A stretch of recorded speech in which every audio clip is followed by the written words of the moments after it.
I'm Benavidez, and these are my signature moves. This is actually one of my favorite guillotines. I use it when someone is really holding on to a single leg and trap the arm. The best way to counter a guillotine is to hand fight, and in this particular guillotine, both your hands are trapped to the outside, and it doesn't allow you to hand fight. You know, I set it up by obviously stopping the shot and getting a nice headlock. When the guy keeps grabbing your leg, that actually allows you to jump back and throw your leg up, almost like you're going to a triangle, but instead of going all the way, you're going to trap the arm to the body. At that point, I have both his arms trapped, one with my leg and one with my arm, and it's going to make him tap in a really funny way. I use this particular guillotine in my Miguel Torres fight in the WEC. One of my favorite fights and finishes ever. The first time he had ever been submitted was with this guillotine. He gave it to me after I cut his forehead, so you know I knew he was a little dazed, holding on to my leg. So good at this guillotine, and it's all over. One reason I definitely like chokes is there's no choice there. You know, it's not an arm bar. Someone can let their arm get snapped and keep going, but when you get a good choke, it's science. You're gonna go to sleep.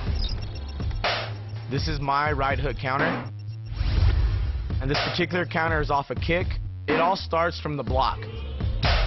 When the kick comes up, I'm putting my opposite hand out there to stop the initial power. That allows me to wind up with my right hand and throw a really powerful hook. The power from this punch really comes and starts with the block. I can use this move at any time. Every fight, especially at my weight class, everyone is throwing kicks. That's just something you gotta learn to counter. Guys are super vulnerable after they throw kicks, and I really try to punch them before they can even get their leg back on the ground. I use this right hook counter against Yasuhiro Urushitani.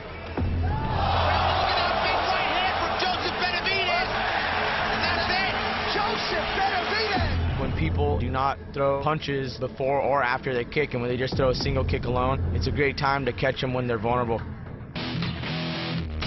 This is a combination I like to call the cat scratch fever. The end result of this particular move is usually a knockout or the guy being rocked. This move is used when you're in close on an opponent. It's what a lot of people like to call a flurry. The cat scratch fever goes jab to the head, 2 shots to the body, and you're going to end with the big looping right to the head. The power on the cat scratch fever definitely comes from my leg and my hips, just like any punch would. I get to use a lot of my legs to throw that power. I knocked out Hanayaya with this move when he threw a jab.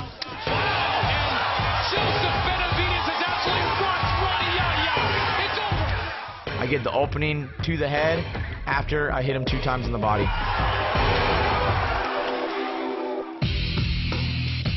Before you can hit like this on a world-class opponent in the UFC, you gotta do it 100 times in practice. That's going to give it a better chance of landing in a real fight. I'm Benavidez.